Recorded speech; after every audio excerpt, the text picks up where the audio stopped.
You might already know that the clothes you wear each day could have a negative impact on the environment, but did you know that there's also a high chance they've been made by exploited workers? Every year, Australia imports US $6.4 billion of garments at risk of being made using forced labour, making clothing the second most valuable imported product at risk of modern slavery. I recently sat down with Carolyn and Fuzz Kitto from Be Slavery Free, who explained the situation. So can you tell me, why is the clothing that we wear considered at high risk of modern slavery? At every point in the supply chain of a garment, there is risk of modern slavery. So that's from the raw products like the cotton, where children are even used to harvest the seeds of the cotton to plant the next crop, through to the spinning and weaving and dyeing, and then the final stage of making a garment. A garment might move over many countries in that process of being made, and in the drive for our garments to be cheaper and cheaper, often the pressure is to push the price down. Fashion is one of the most labour-dependent industries in the world, and so this pressure on price creates the perfect climate for exploitative labour practices.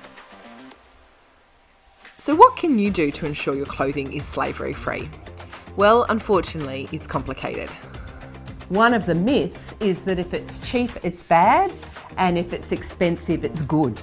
But many of these products come out of the same factory, and the last thing put on them is the label. And then when they get to the store, it's the price.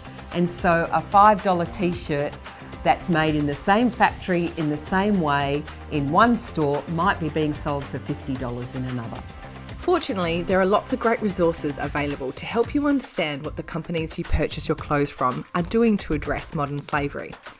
For example, Baptist World Aid's Ethical Fashion Guide allows you to search for your favourite brand to see how they score out of 100 based on 6 different indicators of ethical business practice, such as paying living wages and listening to workers.